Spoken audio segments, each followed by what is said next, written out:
जय श्री राम। योगेश अनंत काले का सभी सुनने वालों को प्यार भरा नमस्कार। मित्रों, राजपूताना में तकरीबन 1720 के बाद में जो भी घटित घटनाएं हुई हैं उसका विस्तार तो हमने दे दिया है।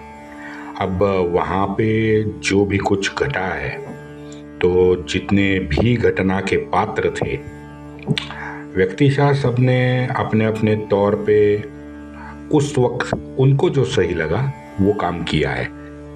लेकिन प्रश्न उठता है कि मराठाओं ने जो राजपूताना में जाके किया उससे हिंदवी स्वराज्य को क्या मिला। 1749 में जो निवई के बाद चिंगारी जो उठी थी ना, वो अब 57-58 आते आते ज्वाला बन के शिंदे और होलकर के दोनों के जो स्नेह का घर था उसके ऊपर गिरी और इस स्नेह को, उस प्रेम भाव को, एकता को राख कर डाला। अजन्म दुश्मन दोनों एक दूसरे के बन गए। वहाँ पे 2 साल राघोबा दादा का था, तो राघोबा दादा का भी मैंने बताया कि वो प्रमुख निर्णयकर्ता के रूप में बड़ा नाकारा निकला। हम आते हैं राजपूताना पे।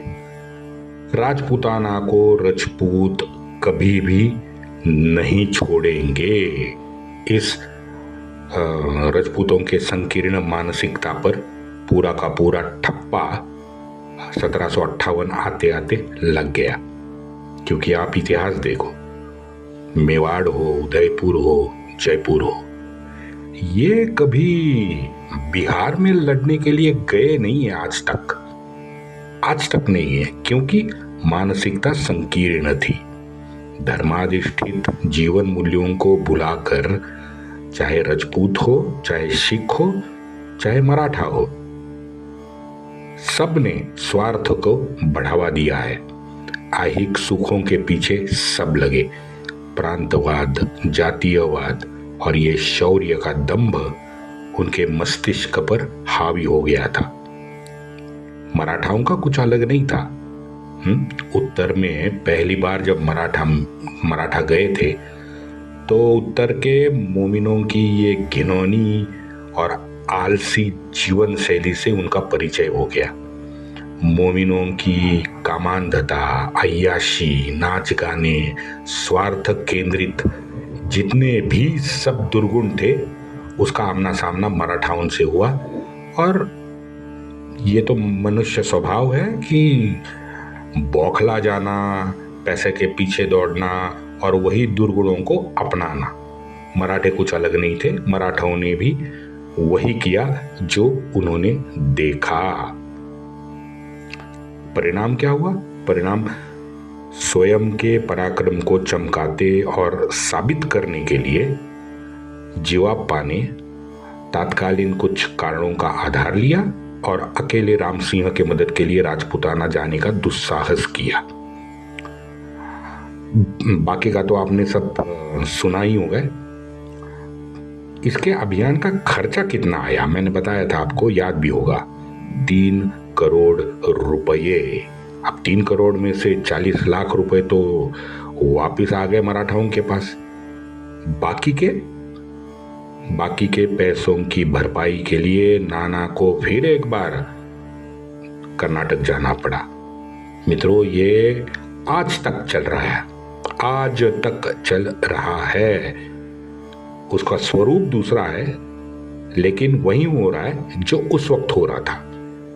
आप देखो, 1995 के बाद आप अगर देखोगे तो पूरे भारतवर्ष में पहले सिम्मी के नाम से था, फिर PFI नाम के नाम से था, हाँ, फिर ये मुजाहिदीन, वो मुजाहिदीन, गजवा-ए हिंद। वहाँ नक्सलियों ने तो पूरा कॉरिडोर बनाया था, नेपाल से लेके आंध्रा तक।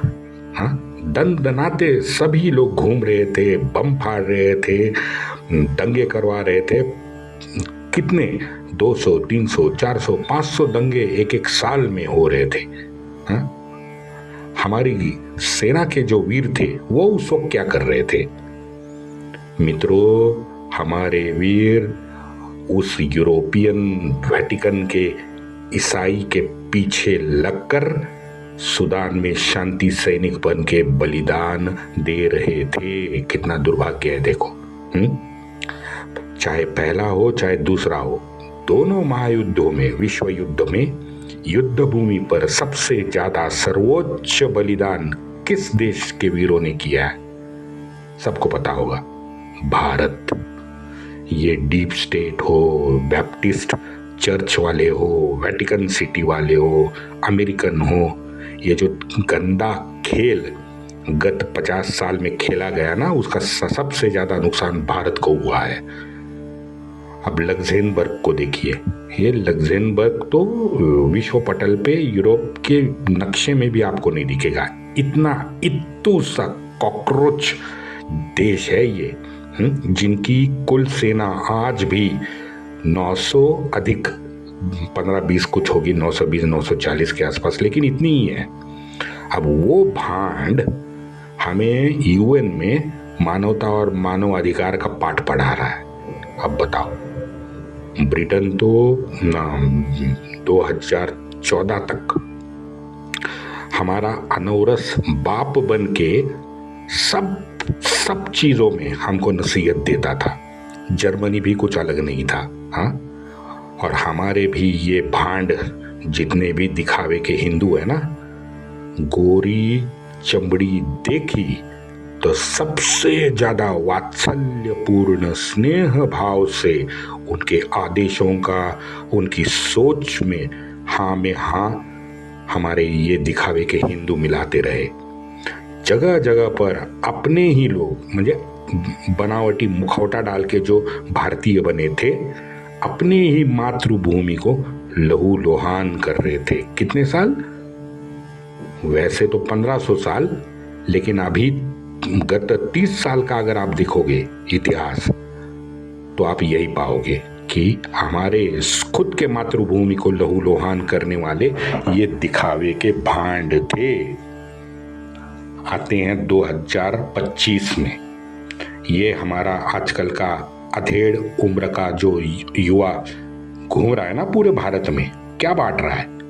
फिर से एक बार जातीयवाद बांट रहा है। अब तो भाई साहब ये नौबत आई कि उसने मेरिट पे विश्वास रखना ही छोड़ दिया। बजाय मेरिट के जाति के आधार पे उसको सब पद चाहिए। अगर आईएएस आपको होना है, आपको आदिवासी होना जरूरी है। बस आदिवासी अगर आप हो तो आईएएस बन जाओ। चीफ सेक्रेटरी हो, चीफ रजिस्ट्रार जिसे हम कहते हैं, वो हो, वो बन जाओ, कोई दिक्कत नहीं है। क्योंकि तुम दलित हो, क्योंकि तुम फांसी हो, क्योंकि तुम जाटव हो, क्योंकि तुम धनगर हो, बीसी हो, वो एनटी-एसटी हो, बस यही प्राथमिकता चाहिए। बस आप वो चाहिए, मेरिट का कोई लेना देना नहीं है। वो स्टालिन देखो, परदेशी भाषा से प्यार है, हिंदी से नफरत है। क्यों भाई? हाँ मित्रों, देश को एक संध रखना है तो मेरा तो कहना है, ये हमारे जो 60, 70, 80 करोड़ सच्चे राष्ट्रभक्त हिंदू है ना, अब उनको काम करना चाहिए। क्योंकि हमारे देश को, हमारी मातृभूमि को हमें एक संध रखना होगा, चाहे जो भी हो। सोचो, जयाप्पा की नीयत उस वक्त कुछ भी होगी, मुझे उसके नीयत पे कोई शक नहीं है, लेकिन ये भाड़े के पैसों के लिए राम सिंह को राजपूताना में जाके मदद अगर जयाप्पा ना करता, बजाय इसके रोहिला को नष्ट करता, लखनऊ में उस बेमुरव्वत धर्मांध मोमिन जानवर जो बैठा था, उसके अवध के रियासत में ही उसको गाड़ के दफना देता। हाँ भाई, 40-50 लाख रुपए तो वहां भी मिल जाते आपको, क्यों नहीं मिलते?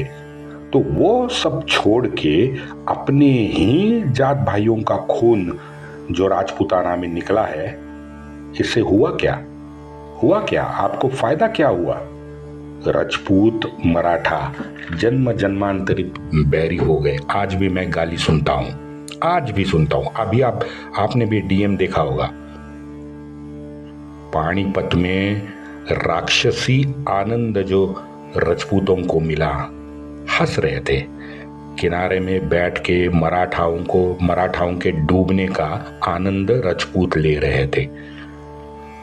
अगर अपने संस्कारों को, धर्म को जाग के बस 2 वक्त की रोटी मराठों को खिलाते, नहीं खिलाई मित्रों। लेकिन इस विषैले झाड़ का जो बीज है ना, वो 1749 में मेवाड़ में अंकुरित हुआ था। यह हमें भूलना नहीं चाहिए। 61 के लड़ाई में जो हुआ, उस विषैले पेड़ का बीज 1749 के राजपूताना ईश्वरी सिंह और माधो सिंह के झगड़े में मराठाओं का पड़ना है। बाद में माधो सिंह ने मोमिनों की मदद की। क्या मिला बताइए, क्या मिला? ना नादिर बिना लूट गया, ना अब्दाली बिना लूट गया। मोमिनों की मदद करके राजपूतों को क्या मिला? वैसे तो 150 साल से वो अकबर के जमाने से मोमिनों की मदद कर रहे थे। क्या मिला उनको? मोमिन तो अपने माँ को बेचने में नहीं शर्माते भाई। और आप तो हमेशा से आज तक, अभी तक बुत परस्त काफिर हो। अश्रद्धावान काफिर को अल्लाह के चपटे जम धरती से इरेडिकेट करना ही उनका एकमेव लक्ष्य रहा है। नहीं समझे? अभी भी नहीं समझे? महाराष्ट्र में बैठकर हमें ये निजा जो भी है वो मेले के बारे में कभी भी नहीं बताया गया स्कूलों में। 1000 साल से उत्तर प्रदेश में, हमारे भारत भूमि में नेजा मेला चल रहा था और उसके बारे में पता नहीं, अब तो थोड़े बहुत को पता होगा, लेकिन ज़्यादातर 90% से ज़्यादा मराठी मनुष्य को ये नेजा मेला क्या है आप पता ही नहीं है। कौन जिम्मेदार है? यही हमारे स्वार्थी दिखावे के हिंदू जिम्मेदार है। अभी आपने टीवी तो देखा होगा, टीवी पे न्यूज़ तो देखी होगी। एक मौलाना है ना, शायद इसका है, बहराइच का है, नहीं बहराइच का नहीं, संभल का है। वो मौलाना टीवी वालों के सामने सुनसान मस्जिद दिखा रहा था और मस्जिद दिखा के अपना रंडी रोना गा रहा था, जो वो हमेशा करते आए हैं। भाई इस साल मन्नत मांगने कोई नहीं आया। क्यों यूथिया बुढ़े? हाँ, हमें यूथिया बना के 1000 साल से आपने लूटने का काम किया है, जीजिया लिया है। जब ले रहे थे तो चंगा था, क्यों? 1500 साल से ये तुम पूरे विश्व भर कर रहे हो।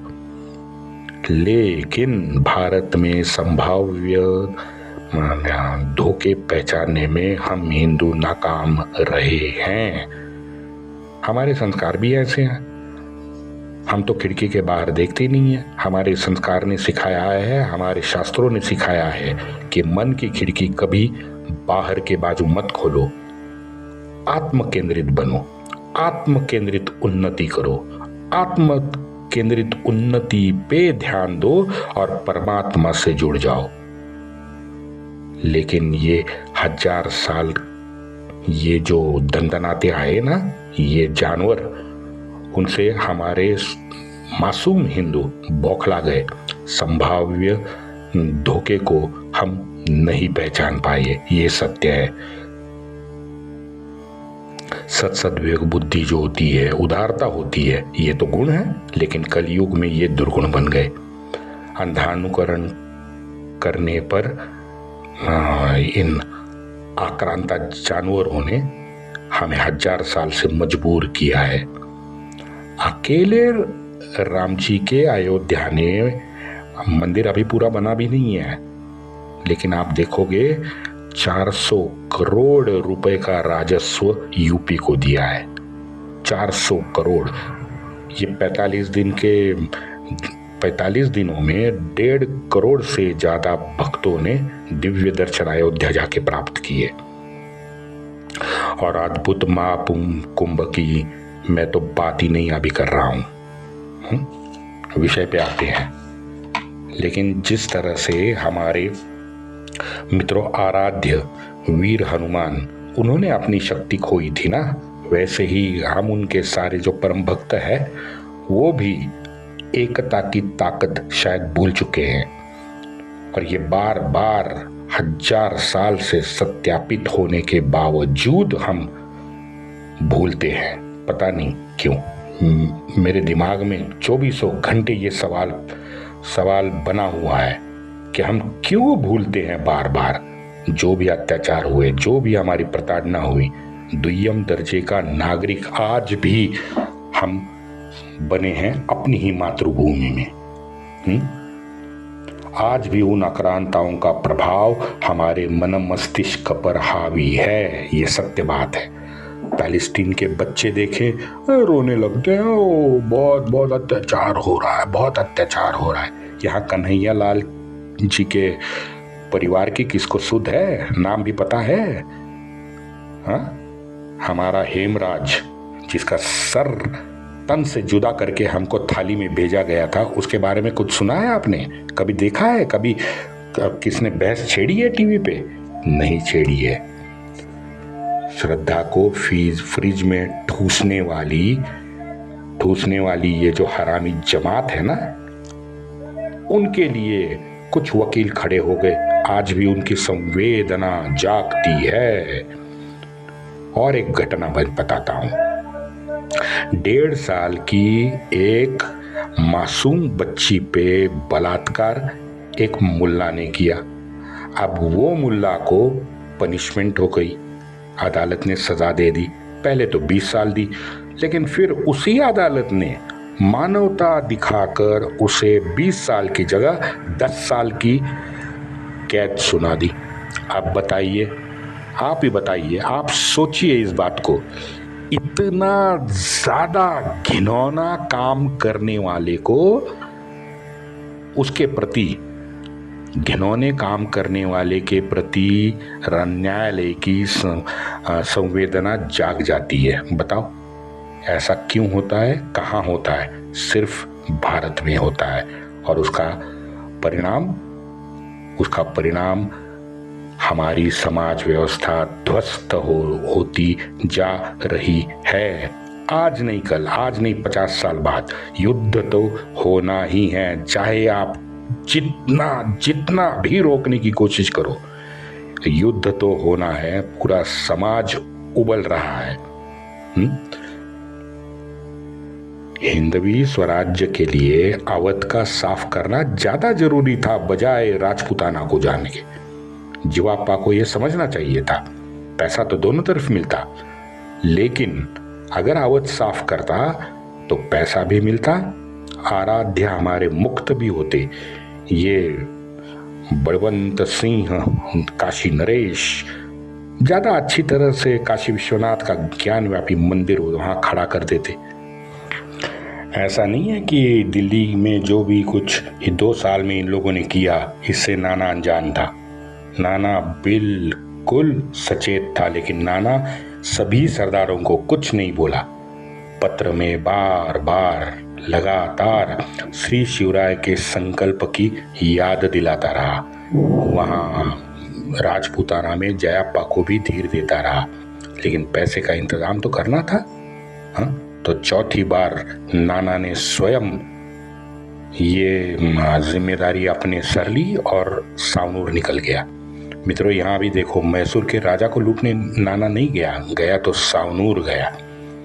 सावनूर के नवाब और अन्य 4 नवाब जो कर्नाटक के थे, वो एकजुट हुए थे। वहां पे नाना ने लड़ाई की और बाद में उनको हराया। बाकी का इतिहास तो आप ऑलरेडी जानते हो। लेकिन इसमें नाना का ये विवेकपूर्ण विचार हमें 100% दिखता है, क्योंकि उसने इस सावनूर के अभियान के बाद तुरंत ग्वालियर में अंताजी को नागौर भेजने का मन बनाया था। 1755 के बाद अंताजी अपनी सेना को लेके राजपूताना पहुंचने की हामी पत्र द्वारा दत्ता जी को भी देता है। इससे साफ पता चलता है कि इसके पीछे नाना थे। लेकिन नाना अपने पत्र में ये भी वार्निंग देना नहीं भूलता कि समयोचित राजकारण, लेकिन प्रेम भाव स्नेह भाव से करने की जरूरत है। राजपूताना की वो बात कर रहा है। यहाँ दत्ताजी शिंदे का अभियान में विलंब होता देख होळकरों ने अपने खुद के राग, लोभ, अहंकार, इन सब से दूरी बनाकर जयाप्पा की मदद के लिए नागौर जाना चाहिए था। बताइए, गया? नहीं गया। हम ये भी आप जानते हैं कि 1755 का पूरे साल होळकरों ने कोई भी नया अभियान नहीं छेड़ा। कोई भी अभियान में, युद्ध में नेत्र दीपक कामगिरी मल्हारबाग की हमें नहीं दिखती। तो शायद फेस सेविंग के लिए, अब फेस सेविंग ये शब्द कहना उचित नहीं होगा, लेकिन जो भी हम इतिहास पढ़ते हैं उससे तो ऐसा लगता है कि फेस सेविंग के लिए वो अपने मूल गांव महाराष्ट्र में वाफ गांव निकल गए और बाद में सावनूर में पेशवा के साथ लड़ाई में हमें नजर आते हैं। इन जैसे 8-10 प्रकरण मैंने आपको बताए हैं 1949 के बाद। तो संशय की जो सुई है वो मल्हारबाग की तरफ इतिहासकारों की घूमना स्वाभाविक है। होळकर कैफियत में कुछ अलग लिखा है, लेकिन उसके प्रमाण उसने नहीं दिए हैं। होळकर कैफियत भी आप जरूर पढ़िए। पानीपत में हजारों लेख आज 250 साल लिखे हैं, हजारों ने लिखे हैं पानीपत पे, लेकिन फिर भी वाचक के तौर पे या श्रोता के तौर पे हम कायम असमाधानी रहते हैं। क्यों का कारण ढूंढते रहते हैं। ये क्यों हुआ, ये क्यों नहीं हुआ। हाँ ठीक है, ये हुआ मान्य, वो हुआ मान्य, लेकिन ये दुर्गति क्यों हुई।